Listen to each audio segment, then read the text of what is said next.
Hello friends, protein के बाद आज एक नया बायोमोलिक्यूल्स हम जो पढ़ने जा रहे हैं जिसका नाम है एंजाइम्स। एंजाइम ये भी एक बायोमोलिक्यूल है। जिस तरह से पिछले बायोमोलिक्यूल हमने पढ़े उसी तरह से एंजाइम भी एक बायोमोलिक्यूल है। तो आइए आज समझते हैं एंजाइम क्या होते हैं, एंजाइम कैसे होते हैं। तो सबसे पहले ENZYMES एंजाइम्स, इसकी जो डेफिनेशन है वो देखिए। तो एंजाइम की डेफिनेशन है द बायोलॉजिकल कैटालिस्ट। डेफिनेशन की शुरुआत हुई द बायोलॉजिकल कैटालिस्ट इस वर्ड से। अब आपको पता है कैटालिस्ट क्या होता है? जो रिएक्शन को स्पीड अप करता है, जो रिएक्शन का रेट बढ़ाता है। क्योंकि रिएक्शन अगर स्लो है तो स्लो रिएक्शन को फास्ट करने वाला जो सब्सटेंस होता है जिससे रिएक्शन का रेट बढ़ता है, इस तरह के सब्सटेंस को कैटालिस्ट कहते हैं। अब कैटालिस्ट दो तरह के होते हैं। जो कॉमन केमिकल रिएक्शन होती है वो हो गया उसे रेट बढ़ाने वाला, कॉमन केमिकल रिएक्शन को एक्सेलरेट करने वाला केमिकल कैटालिस्ट। जिस तरह से हम केमिस्ट्री में रिएक्शन पढ़ते हैं कई ऑर्गेनिक जिसमें हम कैटालिस्ट यूज करते हैं, तो वो केमिकल कैटालिस्ट होगा। मगर और भी एक कैटालिस्ट होता है। अब लिविंग ऑर्गेनिज्म में, मतलब हमारी बॉडीज में लिविंग ऑर्गेनिज्म की कई तरह के फिजियोलॉजिकल रिएक्शन चलती है, कई तरह की बायोकेमिकल रिएक्शन चलती है। तो ये बायोकेमिकल रिएक्शन को भी कैटालाइज करने वाला कोई सब्सटेंस चाहिए, क्योंकि वो भी स्लो हो सकती है। अगर बायोकेमिकल रिएक्शन अगर स्लो होगी तो फिर बायोलॉजिकल एक्टिविटी भी स्लो होगी। इसलिए बायोकेमिकल रिएक्शन को भी स्पीड अप करने वाला कोई चाहिए। तो बायोकेमिकल रिएक्शन को स्पीड अप करने वाला जो कैटालिस्ट होता है उसे एंजाइम कैटालिस्ट कहते हैं। तो एंजाइम क्या है? तो एंजाइम एक बायोलॉजिकल कैटालिस्ट है। क्यों बायोलॉजिकल कैटालिस्ट कहा? क्योंकि वो बायोकेमिकल रिएक्शन को कैटालाइज करता है। बायोकेमिकल रिएक्शन मतलब लिविंग ऑर्गेनिज्म के बॉडी में होने वाली रिएक्शंस। जिस तरह से हमारे भी ह्यूमन बीइंग में भी कई तरह के रिएक्शन हमारे बॉडी में चलती है, जैसे डाइजेशन है, ब्लड सर्कुलेशन है, रेस्पिरेशन है, ये बायोकेमिकल रिएक्शन। तो इन्हें कैटालाइज करने वाला जो कैटालिस्ट होता है वो बायोलॉजिकल कैटालिस्ट होता है, वो है एंजाइम। तो एंजाइम का डेफिनेशन का पहला वर्ड द बायोलॉजिकल कैटालिस्ट, मतलब बायोलॉजिकल सिस्टम वाला कैटालिस्ट, बायोकेमिकल रिएक्शन को कैटालाइज करने वाला catalyst. Made up from protein. तो एंजाइम किससे बनते हैं? एंजाइम केमिकली कौन है? एंजाइम केमिकली प्रोटीन है, क्योंकि एंजाइम प्रोटीन से बनते हैं। तो डेफिनेशन में कहा कि the biological catalyst made up from protein, ये एक बायोलॉजिकल कैटालिस्ट है क्योंकि बायोकेमिकल रिएक्शन में काम करता है। मेड अप फ्रॉम प्रोटीन, जो प्रोटीन से बनता है, मतलब जो केमिकली प्रोटीन है। काम क्या है? कैटालाइजेस बायोकेमिकल रिएक्शंस।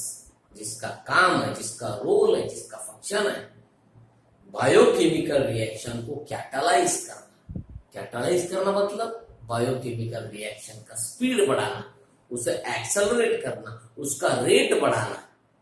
रेट बढ़ेगा तो रिएक्शन की स्पीड बढ़ेगी। तो एंजाइम का क्या काम होता है? बायोकेमिकल रिएक्शन को कैटालाइज करना ही उसका काम होता है। इसीलिए ये सब कंप्लीट जो उसके फंक्शन है वो किससे बना है, ये सब मिलाकर उसकी डेफिनेशन बनी। तो डेफिनेशन याद, the biological catalyst made up from protein. Biological catalyst जो प्रोटीन से बनता है, काम क्या है? कैटालाइजेस बायोकेमिकल रिएक्शन। बायोकेमिकल रिएक्शन को कैटालाइज करना ही उसका काम है। इस तरह के सब्सटेंस को, कैटालिस्ट को एंजाइम कहते हैं। तो ये होगी एंजाइम की डेफिनेशन। अब और भी एंजाइम की कुछ खासियत है, मतलब उसके बारे में कुछ इंपॉर्टेंट चीजें हैं जो जानना बहुत जरूरी है। तो अब हम देखेंगे एंजाइम की कैरेक्टरिस्टिक्स। कैरेक्टरिस्टिक्स मतलब उसके एंजाइम की जो खासियत है, इंपॉर्टेंस जो है उसके, वो देखेंगे इस टॉपिक में।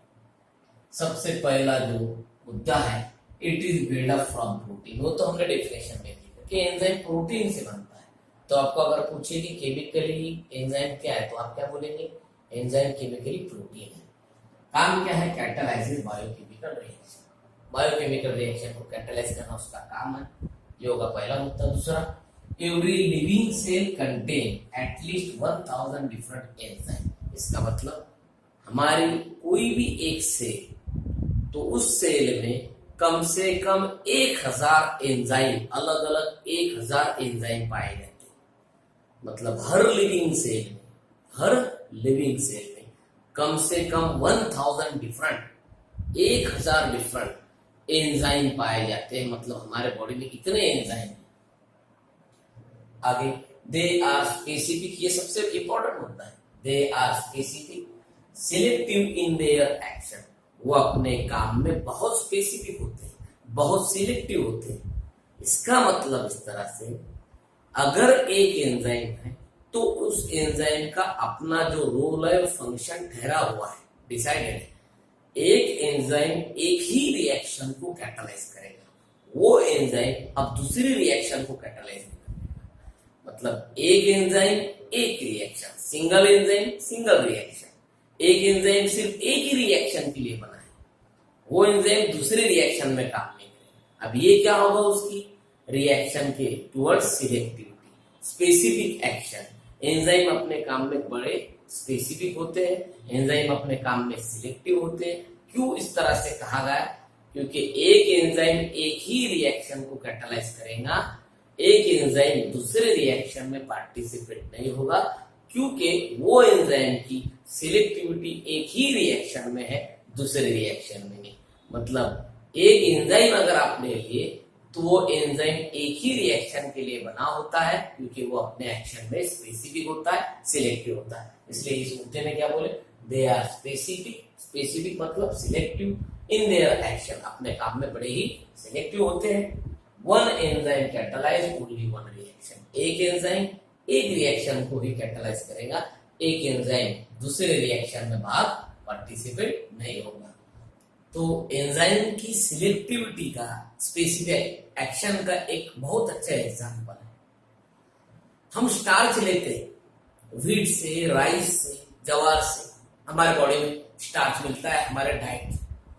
अब ये स्टार्च हम डाइजेस्ट करते हैं, वो डाइजेस्ट होने के बाद स्टार्च कन्वर्ट होता है ग्लूकोज में, तब जाकर उस ग्लूकोज से हमको एनर्जी मिलती है। क्योंकि फिर वो ग्लूकोज जो है एटीपी में, एडीपी में कन्वर्ट होता है, उससे फिर एनर्जी मिलती है थ्रू द माइटोकॉन्ड्रिया। तो नेसेसरी है कि डाइजेशन में स्टार्च का कन्वर्जन ग्लूकोज में हो, जिसे कहते हैं हाइड्रोलिसिस ऑफ स्टार्च। तो ये जो स्टार्च टू ग्लूकोज कन्वर्जन वाली रिएक्शन है, इसे अमाइलेज नाम का एंजाइम, अमाइलेज नाम का एंजाइम उसे कैटालाइज करता है। मतलब किसका कन्वर्जन, स्टार्च का ग्लूकोज में कन्वर्जन कौन कैटालाइज करता है, अमाइलेज। अमाइलेज कैटालाइज करता है, क्योंकि अमाइलेज स्टार्च को ग्लूकोज में कन्वर्ट करता है। जिस तरह से स्टार्च ये पॉलीसैकेराइड है, उस तरह से सेल्यूलोज भी पॉलीसैकेराइड है। अगर हमने सेल्यूलोज हमारे बॉडी में अगर लिए, जिस तरह से स्टार्च पॉलीसैकेराइड है, स्टार्च ग्लूकोज में कन्वर्ट होता है, अमाइलेज उसे करता है, तो फिर आप सेल्यूलोज भी तो पॉलीसैकेराइड। फिर अगर सेल्यूलोज हमने अगर ईट किए तो हमारे बॉडी का अमाइलेज नाम का जो एंजाइम है, ये सेल्यूलोज को ग्लूकोज में कन्वर्ट नहीं करता, क्योंकि यहाँ पर कोई रिएक्शन नहीं होती, नो रिएक्शन। ऐसा क्यों हुआ, क्योंकि अमाइलेज की सिलेक्टिविटी, अमाइलेज की स्पेसिफिक एक्शन, अमाइलेज की सिलेक्टिविटी स्टार्च की तरह, क्योंकि अमाइलेज किस पे काम करेगा, स्टार्च। अमाइलेज सेल्यूलोज पे काम नहीं करता, क्योंकि अमाइलेज सिलेक्टिव है नेचर।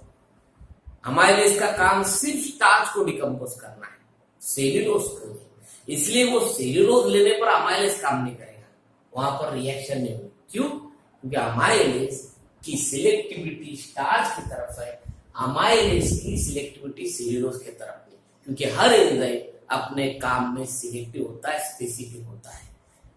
इसीलिए ह्यूमन बीइंग जो ग्रास है, ग्रास को डाइजेस्ट नहीं कर सकती। ग्रास में क्या होता है? सेल्यूलोज, सेल्यूलोज होता है ग्रास में, इसलिए ह्यूमन बीइंग ग्रास को डाइजेस्ट नहीं कर सकती। क्यों? ग्रास को डाइजेस्ट करने वाला एंजाइम हमारे बॉडी में नहीं, क्योंकि हमारे बॉडी में स्टार्च को डाइजेस्ट करने वाला एंजाइम है, इस तरह मामाइल। इसीलिए ह्यूमन बीइंग स्टार्च डाइजेस्ट कर सकती है, ग्रास मतलब सेल्यूलोज डाइजेस्ट नहीं कर सकती है, क्योंकि हर एंजाइम का अपना स्पेसिफिक रोल होता है, सिलेक्टिविटी होती है अपने एक्शन में। ये उसका एक अच्छा बेहतरीन एग्जाम्पल है। आगे और भी देखते हैं। They are very efficient catalyst. Enzyme बड़े ही इफिशिएंट होते हैं, इफिशिएंट कैटलिस्ट। अब इफिशिएंट का मतलब परफेक्ट, काम में, अपने काम में परफेक्ट कैटलिस्ट। एंजाइम अपने काम में बड़े ही परफेक्ट होते, इसलिए क्या कहा गया कि they are very efficient catalyst. अब क्यों कहा गया? Because they work even in mild condition.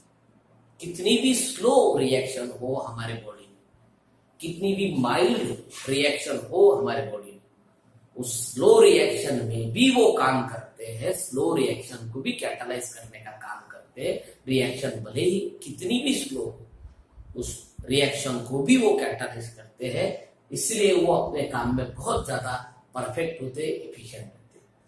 और भी very small amount required to catalyse large reaction. अब ऐसा नहीं कि बॉडी में बहुत बड़ी रिएक्शन हो रही है तो बहुत ज्यादा एंजाइम लगेगा। एक छोटा अमाउंट एंजाइम का, बहुत स्मॉल अमाउंट एंजाइम का बॉडी में होने वाली बड़ी से बड़ी रिएक्शन को कैटलाइज कर सकता है।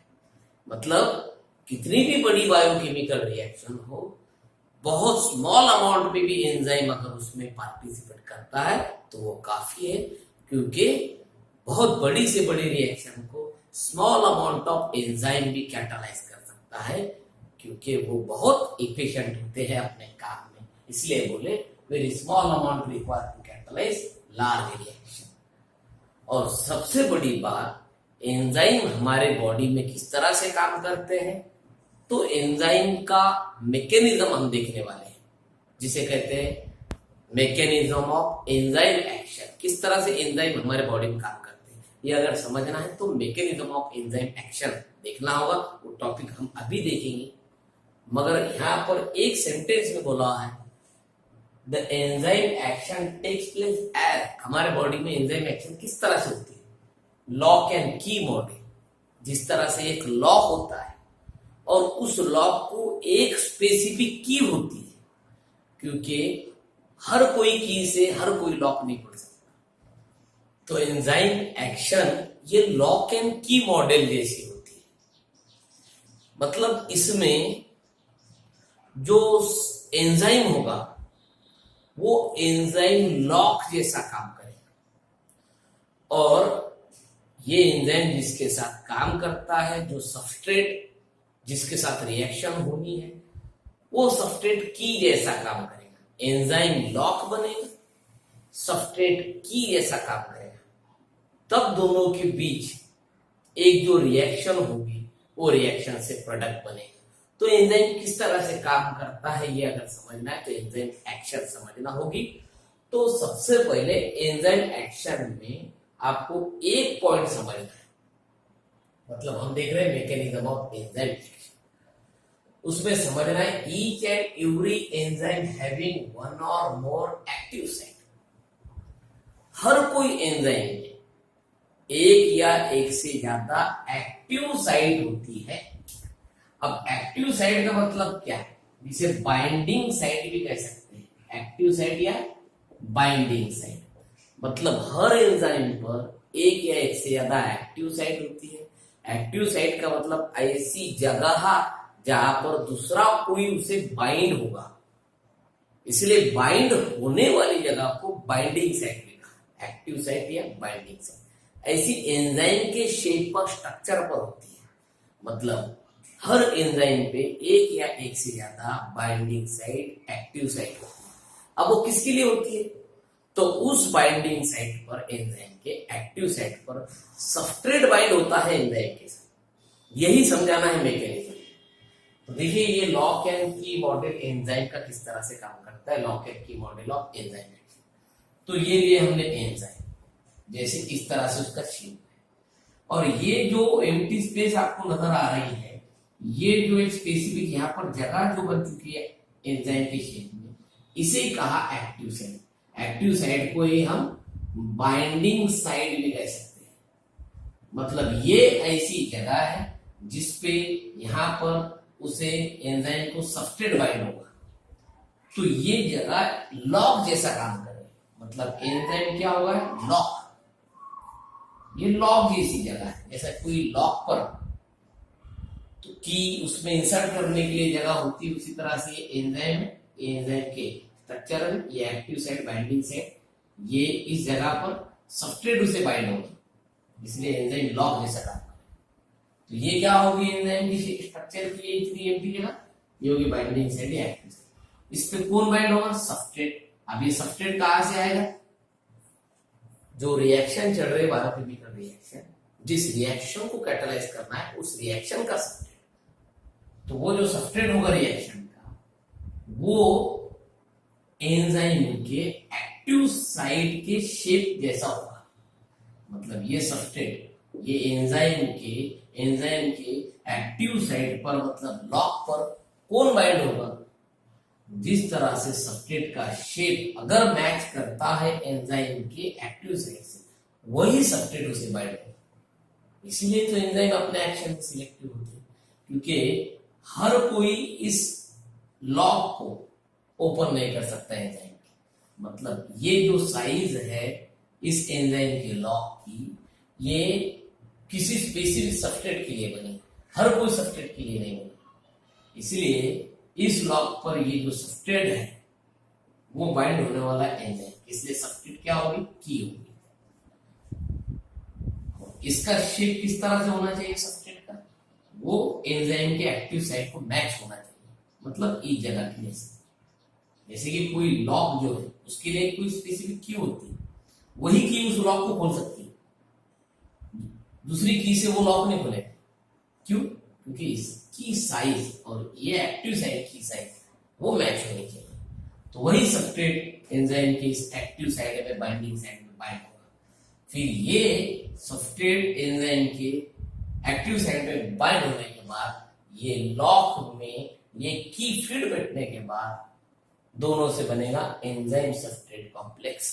मतलब ये सबस्ट्रेट इसमें बाइंड होगा, बाइंड होगा इस तरह से शेप बन जाएगा एंजाइम सबस्ट्रेट कॉम्प्लेक्स।